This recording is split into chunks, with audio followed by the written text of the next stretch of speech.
નમસ્કાર વિદ્યાર્થી મિત્રો, વંદે ક્લાસીસ યુટ્યુબ ચેનલમાં આપનું હાર્દિક સ્વાગત છે। આજના વિડીયોમાં આપણે વાર્ષિક પરીક્ષા માટે ખૂબ જ ઉપયોગી એવા ધોરણ 9ના વિજ્ઞાન વિષયના મોડેલ પેપર સોલ્વ જોવાના છે।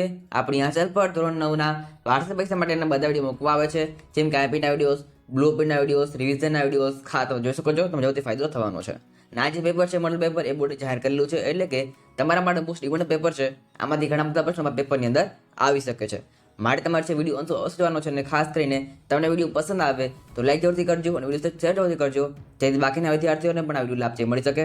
તો ચાલો આનો વિડીયો શરૂઆત કરીએ। ધોરણ 9 વિષય વિજ્ઞાન વાર્ષિક પરીક્ષા માટેનું મોસ્ટ આઈએમપી એવું મોડલ પેપરનું સંપૂર્ણ સોલ્યુશન। તો અહીં તમને છે વિભાગીય સૂચના આપેલી છે। વિભાગ એની અંદર સૂચના છે, સૂચના મુજબ જવાબ આપવાના છે। એ તમારે છે પ્રશ્ન ક્રમ રહેશે 1 થી લઈને 16 સુધીનો। વિભાગીમાં તમારે છે દરેક પ્રશ્ન 1 ગુણનો દેવાનો છે। કુલ વિભાગે તમારે અહીંયા 16 ગુણનો દેવાનો છે। અને ખાસ મિત્રો આપણી ચેનલ પર છે ધોરણ 9 વિજ્ઞાનનો બ્લુ પ્રિન્ટ વિડીયો અવેલેબલ છે, તો તમે જોઈ શકો છો, તમને ડીપમાં ખ્યાલ આવી શકે આ પેપર તમારે કઈ રીતનો આવવાનો છે। સૌથી વાત કરીએ યોગ્ય વિકલ્પ પ્રશ્ન કે ઉત્તર લખવાના છે, એટલે કે એમસીક્યુ આપેલા છે। પહેલો પ્રશ્ન આપેલો છે, નીચેનામાંથી કયો ગુણધર્મ પ્રવાહી લાક્ષણિકતા નથી? તરલતા, ચોક્કસ આકાર, ચોક્કસ કદ કે સંકોચનીયતા? તો જવાબમાં અહીં આવશે બી, ચોક્કસ આકાર। ચોક્કસ આકાર છે એ ગુણધર્મનો પ્રવાહી લાક્ષણિકતા નથી। ત્યારબાદ બીજો પ્રશ્ન આપેલો છે, ધુમ્મસ અને વાદળોનું ઉદાહરણ, ધુમ્મસ અને વાદળો ખાલી જગ્યાનું ઉદાહરણ છે? તો જવાબ અહીં આવશે બી, એટલે કે એરોસોલ। ત્યાર પછી ત્રીજો પ્રશ્ન, નીચેનામાંથી કયું વિધાન પરમાણુ માટે સાચું નથી? તમને કીધું છે કયું વિધાન સાચું નથી, ખાસ ધ્યાન રાખજો। તો જવાબમાં અહીં આવશે સી, પરમાણુઓ હંમેશા પ્રકૃતિમાં તટસ્થ હોય છે એ વિધાન છે સાચું નથી।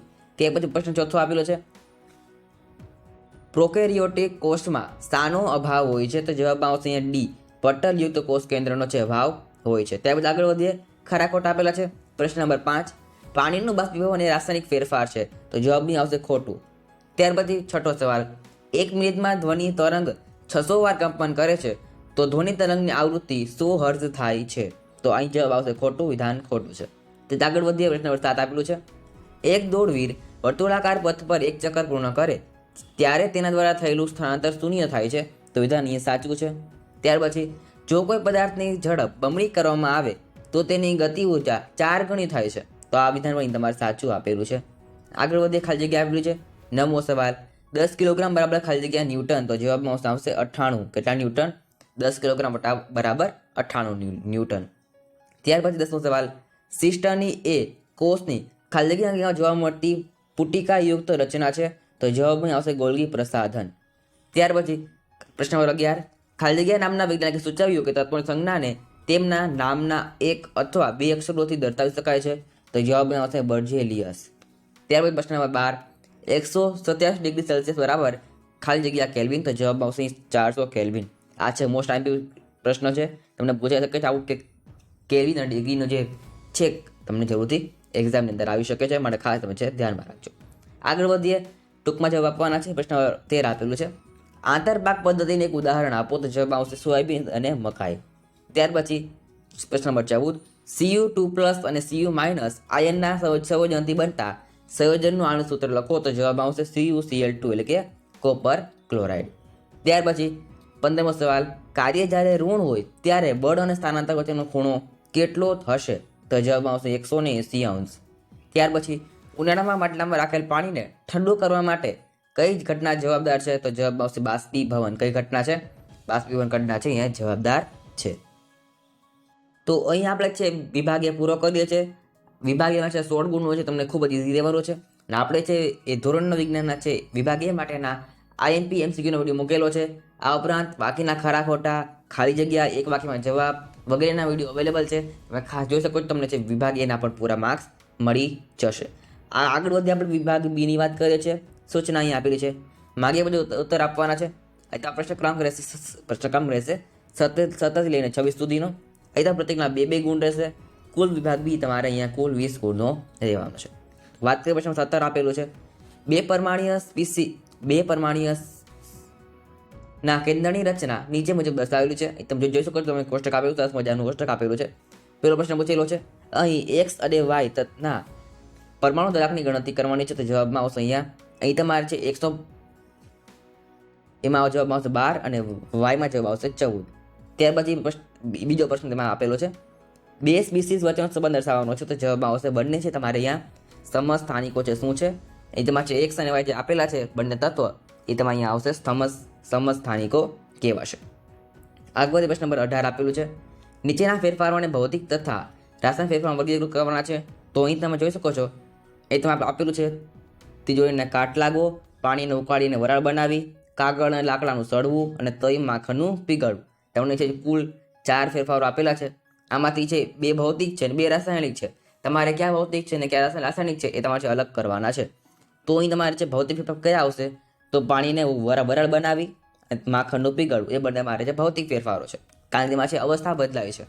ત્યાર પછી છે રાસાયણિક ફેરફાર. તેમાં આવશે તિજોરીને કાટ લાગવો, કાગળ લાકડાનું સળવું. એમાં તમારે છે જે એના ગુણધર્મો છે એ બદલાય છે, માટે એ છે બંને તમારે રાસાયણિક ફેરફારો બનશે. આગળ વધીએ તેનો અથાણું પ્રશ્ન આપેલો છે. પ્રશ્ન નંબર 18 ટિન્ડલ અસર એટલે શું? તમારી આસપાસ જોવા મળતી ટિન્ડલ અસર ઉદાહરણ સાથે સ્પષ્ટ કરવાની છે. આ મોસ્ટ ટાઈમ પ્રશ્ન જોતી છે પૂછી શકે છે. તો જવાબ અહીં આવશે કલીલ દ્રાવણમાંથી જ્યારે પ્રકાશનું કિરણ પસાર કરવામાં આવે ત્યારે કલીલ કણો વડે પ્રકાશના કિરણપુંજનું પ્રકીર્ણન થાય. શું થાય છે? પ્રકીર્ણન થાય છે. આથી પ્રકાશ કિરણપુંજનો માર્ગ પ્રજ્વલિત થાય છે. આ અસરને ટિન્ડલ અસર કહેવામાં આવે છે. આ ટિન્ડલ અસર નામના વૈજ્ઞાનિકે આ ટિન્ડલ અસર છે એ ત્યાર પછી આગળ વધીએ. બંધ ઓરડાની છતમાં રહેલ નાના છિદ્રમાંથી જ્યારે પ્રકાશનું કિરણ ઓરડામાં પ્રવેશે છે ત્યારે પ્રજ્વલિત થાય છે, કારણ કે ઓરડામાં રહેલ રજકણો દ્વારા કિરણપુંજનું પ્રકીર્ણન થાય છે. આ ગાઢ જંગલોની છાયામાંથી જ્યારે સૂર્યપ્રકાશ કિરણો પસાર થાય છે ત્યાં ટિન્ડલ અસર જોઈ શકાય છે. ક્યાં જોઈ શકાય છે? જ્યારે છે એ કિરણ હોય સૂર્યનું એ છે જંગલમાં પસાર થાય ત્યારે આનું અસર તમારે જોઈ શકો છો. જંગલના ધુમ્મસ કે ઝાકળના પાણીના અતિ સૂક્ષ્મ કણો પ્રકાશના કિરણો પ્રકીર્ણન કરે છે. આ પછી એક આપેલું છે ઉદાહરણ, તમે ખાસ ધ્યાનમાં રાખજો. આ આગળ વધી પ્રશ્ન નંબર 19 આપેલું છે. નીચેની આકૃતિનું ધ્યાનથી અવલોકન કરો અને ABC તથા D પાત્રો પૈકી કયા પાત્રમાં બાષ્પીભવન દર વધારે હશે તે સમજાવવાનું છે. તો અહીં તમારે જે આપણું આકૃતિ નંબર C એમાં છે દર વધારે હશે, કારણ કે આપેલું છે કારણ C પાત્ર પર પંખો ફરે છે. મેઇન કારણ છે તેમાં પંખો ફરે. જોઈ શકો છો અહીંયા પંખો ફરતો આપેલો છે. પંખો ફરે છે, જે પંખો ફરે છે કારણ કે તેની છે એ ઝડપ છે પવનની વધારશે. તેથી જેમ જેમ પવન છે વધે એ બાષ્પીભવનનો દર વધે છે. માટે છે તમારે અહીંયા C જે આકૃતિ છે એમાં સૌથી વધારે બાષ્પીભવન થશે. આગળ વધીએ પ્રશ્ન 20 આપેલું છે. શા માટે લાઇસોસોમ્સને કોષની આત્મઘાતી કોથળી કહેવામાં આવે છે? તો જવાબ લખી શકીએ કે લાઇસોસોમમાં ખોરાકના ઘટકોના પાચન માટે જવાબદાર હાઇડ્રોલેજ પ્રકારના ઉત્સેચકો આવેલા છે. આ ઉત્સેચકો કોષાંતરીય પાચનનું કાર્ય કરે છે. કોષની જીર્ણતાની સ્થિતિમાં કોષ સંરચના પતન દરમિયાન જ્યારે કોષને નુકસાન પહોંચે છે ત્યારે કોષની ચયાપચયમાં ખલેલ પડે છે. ત્યાં લાઇસોસોમ ઉત્સેચક બહાર નીકળી બધી જ કોષીય ગિકાઓને પચાવી તેમનો નાશ કરે છે. આથી લાઇસોસોમને પાચન કોથળી તેમજ આત્મઘાતી કોથળી કહેવામાં આવે છે. આ પછી મોસ્ટ આઈમ્પોર્ટન્ટ પ્રશ્ન જોથી છે આ પૂછાઈ શકે છે. તે પછી પ્રશ્ન આપેલો છે, જોઈ લઈએ આપણે તે પણ.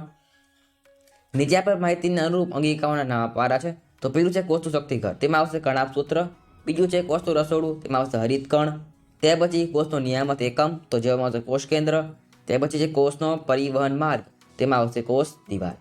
ત્યાર પછી આપેલું છે ઝડપ અને વેગ વચ્ચેનો ભેદ સ્પષ્ટ કરો અથવા તફાવત આપો, તમને ગમે રીતે પૂછી શકે છે. તો ઝડપ છે એ તમારે પદાર્થે એકમ સમયમાં કાપેલા અંતરને ઝડપ કહેવામાં આવે છે, જ્યારે પદાર્થે એકમ સમયમાં કરેલા સ્થાનાંતરને વેગ કહેવામાં આવે છે.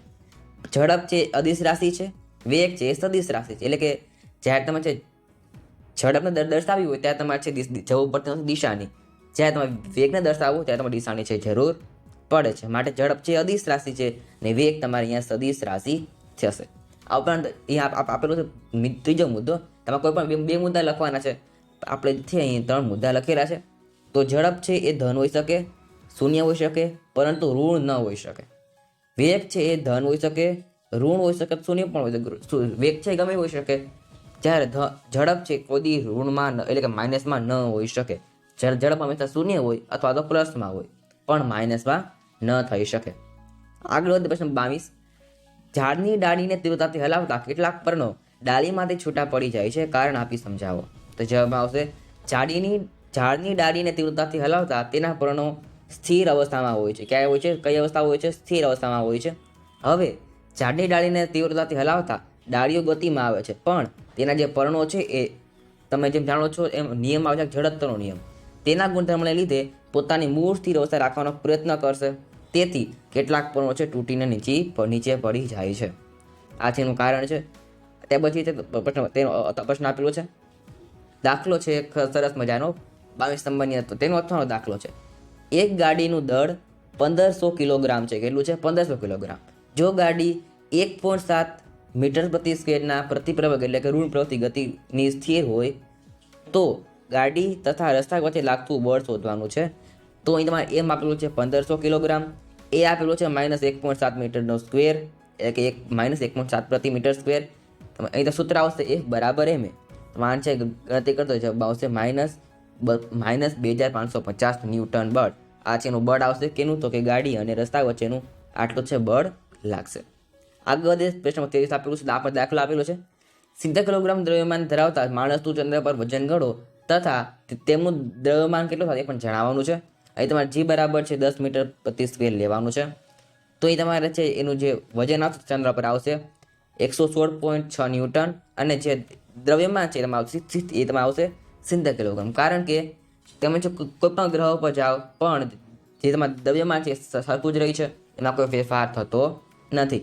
માટે તમે પૃથ્વી પર માપો દ્રવ્યમાન કે મંગળ પર માપો કે ગુરુ પર માપો કે ચંદ્ર પર માપો, બધી જગ્યાએ સરખું જ આવશે. આગળ પ્રશ્ન 24 આપેલું છે. મધમાખી વડે ઉત્પન્ન થયેલ ધ્વનિ આપણે સાંભળી શકીએ છીએ, પણ દોલન કરતા લોલકના કંપનનો ધ્વનિ આપણે સાંભળી શકતા નથી. શા માટે?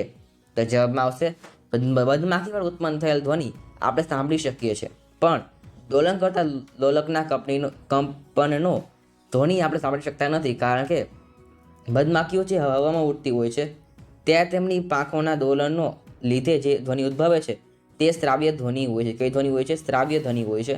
તેથી તે સાંભળી શકાય છે. પરંતુ લોલકના દોલનના લીધે હવામાં ઉદ્ભવતા ધ્વનિની આવૃત્તિ 20 હર્ટ્ઝ કરતાં ઓછી હોય છે, જે અશ્રાવ્ય ધ્વનિ છે. કેવી ધ્વનિ છે? ખાસ ધ્યાન રાખજો, એ અશ્રાવ્ય ધ્વનિ છે. તેથી તે સાંભળી શકાતી નથી. આગળ વધી ત્યાર પછી પ્રશ્ન 25 આપેલું છે. મરઘા ઉછેર એટલે કે પોલ્ટ્રી ફાર્મમાં મરઘાના રોગ નિયંત્રણ માટેના ઉપાયો સૂચવો. તો જવાબમાં આવશે મરઘાને બેક્ટેરિયા, વાયરસ, ફૂગ અને પરજીવી તેમજ આહાર ત્રુટિઓથી રોગ થાય છે. મરઘા પાલન કરનારે લોકો સામે સાવધાની રાખવી જોઈએ. આ માટે સફાઈ તથા સ્વચ્છતા વિશે વિશેષ ધ્યાન રાખવાનું હોય છે. તેના માટે નિયમિત રીતે રોગનું નાશ પદાર્થોનો છંટકાવ કરવો જરૂરી છે.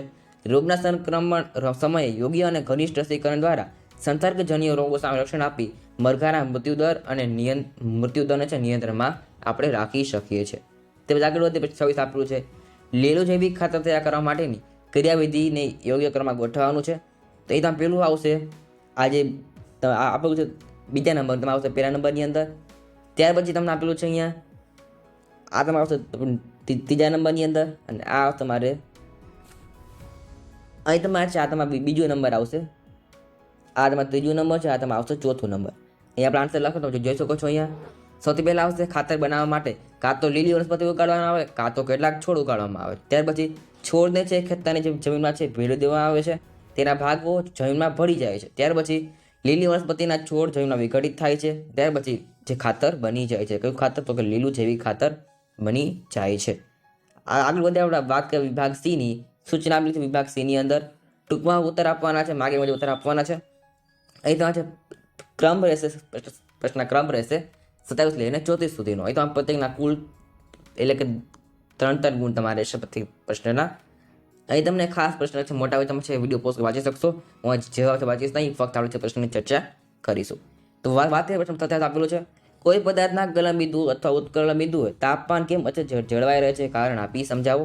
તમે જવાબ છે સ્ક્રીન પર જોઈ શકો છો. ત્યાર પછી નીચેના કોષ્ટકમાં કલીના પ્રકારો તેના ઉદાહરણ આપેલા છે, તેના આધારે કલી દ્રાવણની વિક્ષેપન કલા અને વિક્ષેપન માધ્યમ જણાવવાના છે.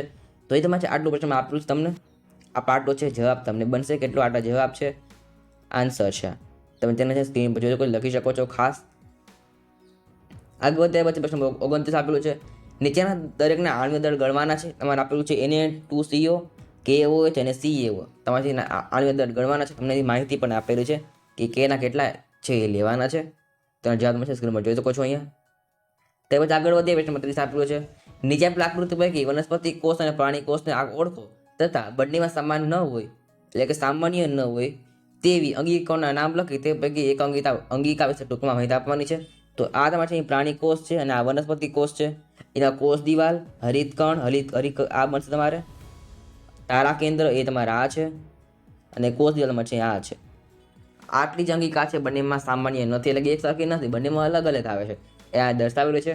તમે જોઈ શકો છો અહીંયા તેની છે આપણે અહીંયા હરિતકણ વિશે જે માહિતી દર્શાવેલી છે. આ આપણા કોષ દિવાલની માહિતી દર્શાવેલી છે, જોઈ શકો છો સ્ક્રીન ઉપર. ત્યારબાદ આગળ વધીએ પ્રશ્ન 31 આપેલું છે એ તમે છે વિધાન પૂર્ણ કરવાના છે. તમે તેનો જવાબ પણ તમે છે સ્ક્રીન ઉપર અહીંયા જોઈ શકો છો. તેનો આપેલું છે અહીંયા પ્રશ્ન 31 નંબરનો અથવાનો પ્રશ્ન જલવાહક અને અનુવાહક પેશીના જટિલ પેશી શા માટે કહે છે? તો બંને એકબીજાથી કઈ રીતે જુદી પડે છે જણાવવાની છે. ત્યાર પછી 10 મીટર લંબાઈ ધરાવતા એક ચોક્કસ ખેતરની સીમા ઉપર ફરતા એક ખેડૂતને 40 સેકન્ડ લાગે છે.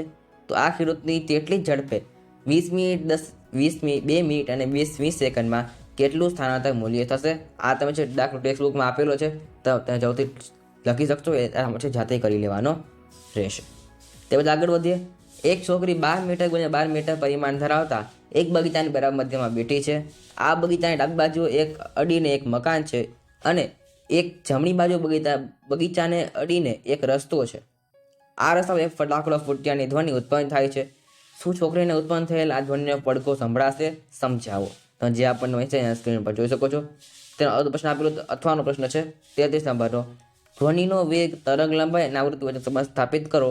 જો ધ્વનિનો તરંગ હવામાં 340 મીટર પ્રતિ સ્ક્વેર હોય તો તમને બે પ્રશ્ન પૂછેલા છે. તમે છે આ પણ ટેક્સ્ટબુકમાં આપેલા છે, તમે જાતે છે જરૂરથી લખી શકશો. તે આગળ વધીએ. પ્રશ્ન 34 આપેલું છે. હવે વાત કરીએ આપણે વિભાગ ડી ની સૂચના આપેલી છે. વિભાગ ડી ની અંદર વિગતવાર ઉત્તર આપવાના છે, ભાગ્યા મુજબ ઉત્તર આપવાના છે. ત્યાં પ્રત્યેકના 4 ગુણ દેવાના છે. કુલનો પ્રશ્ન ક્રમાંક રહેશે 35 લઈને 39 સુધીનો. તો આ પ્રશ્ન આપેલો પ્રશ્ન 35 નંબરનો. ન્યૂટનના ગતિના બીજા નિયમ મદદથી બળ અને પ્રયોગ વચ્ચેનો સંબંધ તારવો તથા બળનો એકમ તારવી 1 ન્યૂટન બળને વ્યાખ્યાયિત કરવાનું છે. તો જવાબ અહીંયા સ્ક્રીન પર જોઈ શકો છો. ખાસ અહીં આ પ્રશ્ન છે ફૂલ આઈએમપી છે, તમે જરૂરથી પૂછી શકે છે. અહીંયા આપેલી છે 1 ન્યૂટન બળની વ્યાખ્યા. ત્યારબાદ પ્રશ્ન 6 આપેલું છે. અહીંયા તફાવત આપો જલવાહક પેશી અનુવાહક પેશી. બીજો પ્રશ્ન આપેલો છે ટૂંકનો લખો સરળ સ્નાયુ પેશી. તો બંને જવાબ છે સ્ક્રીન પર તમે જોઈ શકો છો. ત્યારબાદ પ્રશ્ન આપેલું પ્રશ્ન 37 તે બધા સ્ક્રીન પર જોઈ શકો છો પ્રશ્ન અને જવાબ બંને. તેનો અર્થ પ્રશ્ન આપેલો છે. અહીં તમે આપેલા છે 2 પ્રશ્ન આપેલા છે. એક છે તમને પૂછેલો સિદ્ધાંત ગુરુત્વાકર્ષણનો, એ પણ તમે જોઈ શકો સ્ક્રીન પર. બીજો પ્રશ્ન છે સમજ આપો મુક્ત પતન, એ બધું છે જોઈ શકો છો.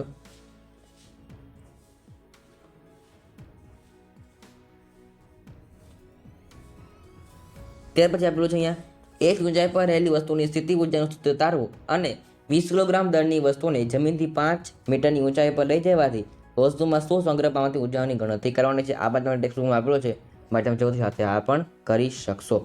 ત્યાર પછી રુધરફોર્ડના પરમાણુ નમૂનો સમજાવી તેના છે તારણો સમજાવવાનો છે. તો જે આપણે જોઈ શકો છો અહીંયા આપણને તમને મોસ્ટ ઇમ્પોર્ટન્ટ પ્રશ્ન તમે જલ્દી આ પણ પૂછાઈ શકે છે. ત્યાર પછી છે પ્રશ્ન 39નો અત્યારે પ્રશ્ન આપેલો છે. અહીંયા નીચે માહિતી પરથી ક્વેશ્ચનમાં ખાલી જગ્યા પૂરવાની છે અને સાચો જવાબ લખવાનો છે. તમે જવાબ અહીંયા જોઈ શકો છો સ્ક્રીન ઉપર આપણે દર્શાવેલો છે જવાબ. તો આજના વિડીયોમાં આપણે છે ધોરણ 9ના છે વિજ્ઞાનનું એવું મોસ્ટ ટાઈમ પેપર છે મારા પેપર માટેનું મોટું પેપર. તમને ખાસ ઉપયોગી રહ્યું હશે. તમને વિડીયો ગમ્યું લાઈક કરજો. તો આજના વિડીયોમાં આટલો જ. હવે મળીએ નેક્સ્ટ વિડીયોમાં. Thanks for watching. All the best. જય હિન્દ. વંદે માતરમ.